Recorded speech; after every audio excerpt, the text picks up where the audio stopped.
Bonjour à tous et bienvenue dans ce premier test d'une banque de samples dans le cadre de l'émission Le Compositoire avec en partenariat The Audio Spotlight.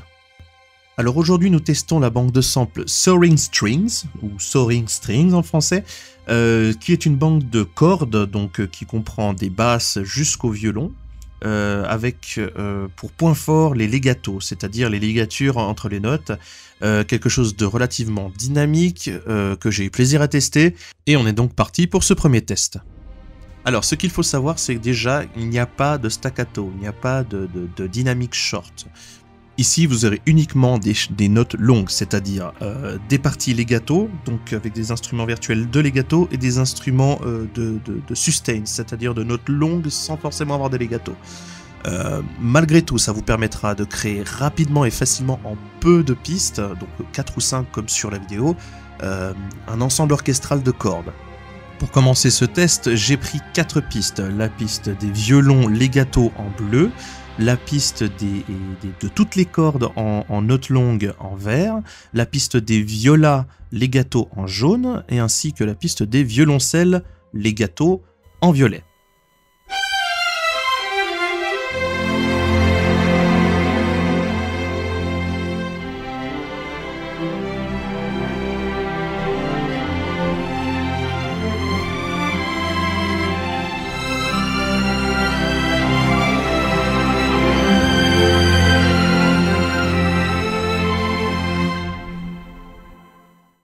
Alors comme vous pouvez le voir, ça sonne déjà pas mal de base, donc là j'ai vraiment rien modifié au niveau des sons.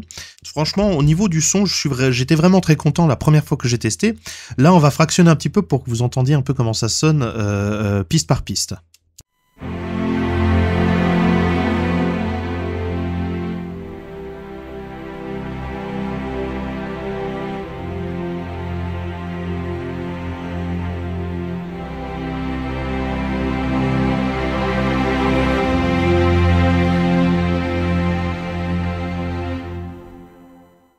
Donc ça c'était pour la piste des ensembles, maintenant on va mettre les violas et les violoncelles en même temps.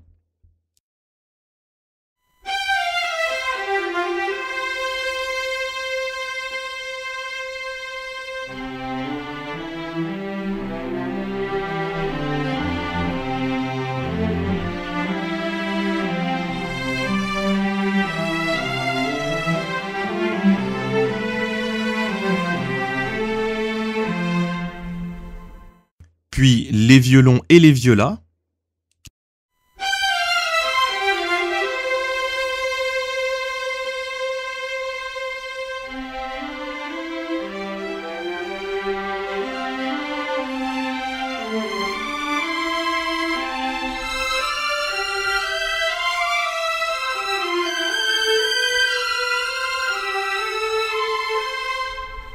Là, sans la piste des ensembles, que vous puissiez voir, juger de la dynamique des legatos.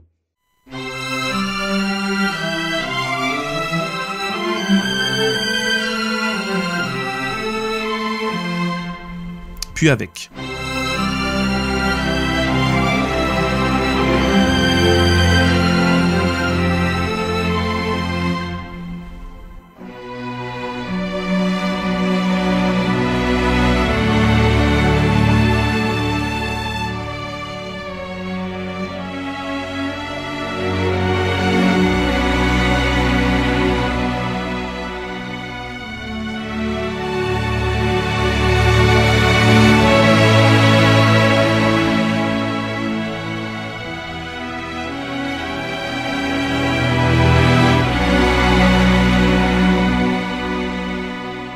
Alors comme vous pouvez le voir, la gestion de l'expression et de la puissance, donc la vélocité des cordes est franchement très bien. Là pour ça, je suis très content. On verra avec les autres instruments, parce qu'il y a plusieurs autres, il y a les softs aussi qui sont très très bien. Mais on peut vraiment pousser très fort. Ensuite, au niveau panoramique, les sons sont très bien redistribués, c'est-à-dire qu'on a vraiment une largesse, une largeur d'orchestre, c'est-à-dire les contrebasses sont vraiment à droite au fond, et les premiers violons vont vraiment jusque tout à gauche. Donc on a vraiment un panoramique qu'on n'a pas besoin de retoucher à la base.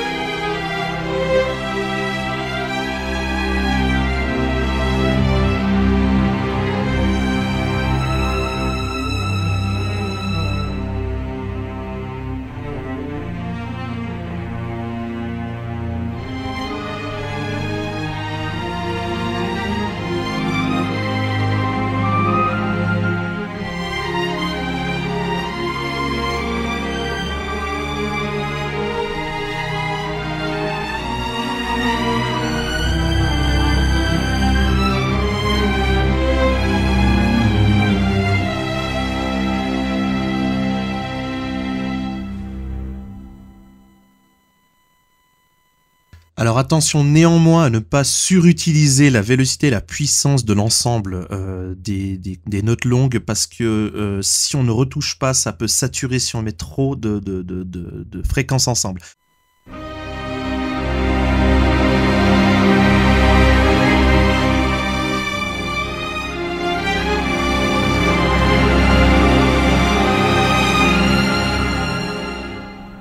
C'est peut-être un petit bémol, car si on pousse vraiment au maximum, on a une légère saturation et des pics au niveau des aigus.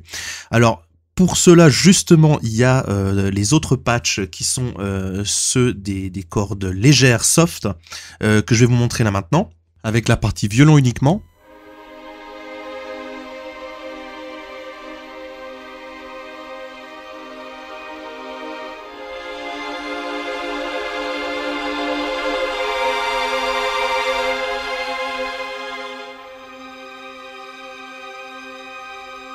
On note tout de suite la différence si maintenant je mets exactement le même passage sur les cordes normales.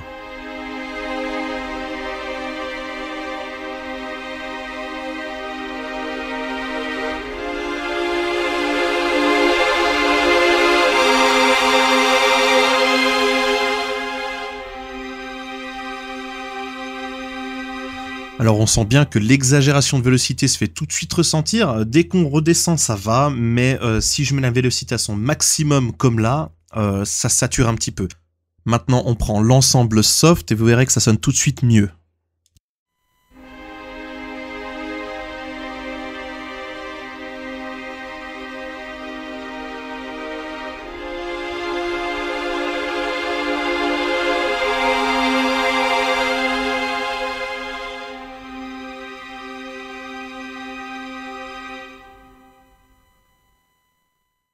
Donc la chose à faire attention avec cette banque de samples, donc c'est de bien répartir les fréquences.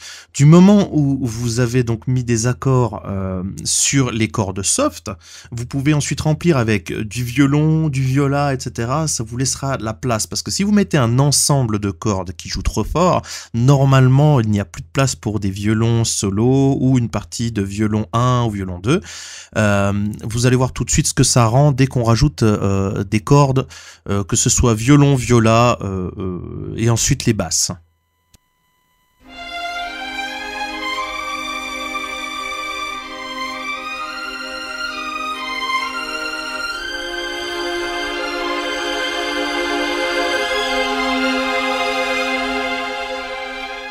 Donc ensuite il est très facile de rajouter une seconde voix pour les violas, ce qui redonne un petit peu du corps et du panoramique.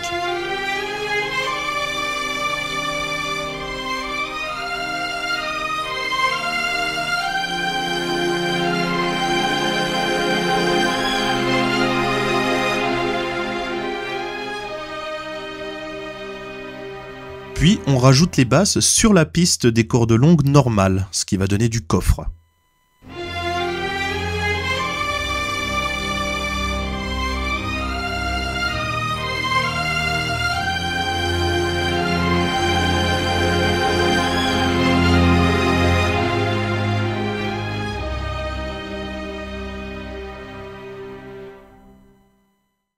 Chaque patch étant simple et déjà préconfiguré, il n'y a que très peu à changer. Sauf si vous voulez un son unique, ce que je vous conseille tout de même. Sur les patchs de legato, la fonction To Silence permet d'avoir un fade-out propre lorsqu'on baisse la molette. Il est aussi disponible sur les patchs de notes longues. Ça vous permet en fait d'avoir une descente autant de la vélocité que de l'expression, jusqu'à un silence total, ce qui est vraiment pratique. Ça évite de configurer un deuxième contrôleur MIDI. La fonction répétition, ça nous permet d'avoir des reprises de notes plus rapides lorsqu'on veut faire suivre 2 fois la même note, ce qui permet notamment un peu plus de dynamisme dans les reprises de phrasé. Au final, Soaring Strings est une très bonne alternative pour ceux qui cherchent un son propre modulable, enfin assez modulable, tout en gardant de bons legato et un son large. Je pense que au niveau du panoramique, c'est vraiment très correct. Les effets d'ensemble et d'harmonie, laissant ressortir quelques vibratos, sont franchement très bons et donnent de la couleur au rendu final. on peut composer vite et avoir un rendu de son proche de ce qu'on va entendre une fois le son mixé. Il y a très peu à faire dessus. Alors le petit bémol, ce seront les legatos un peu trop marqués lors de passages rapides et lors des changements de vélocité qui s'occasionnent en même temps. C'est pas handicapant, mais il faut travailler dessus pour avoir un son un peu plus rendu. Vous l'aurez peut-être entendu 2-3 fois dans mes démos.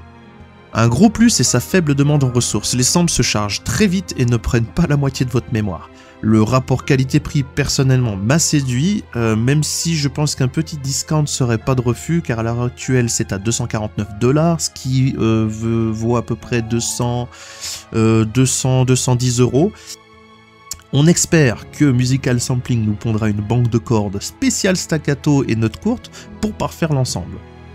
Voilà, c'est la fin de ce test, je vous remercie de l'avoir suivi. N'hésitez pas à nous envoyer suggestions et questions dans les commentaires de la vidéo, soit via la page du compositoire, dans les liens de l'émission.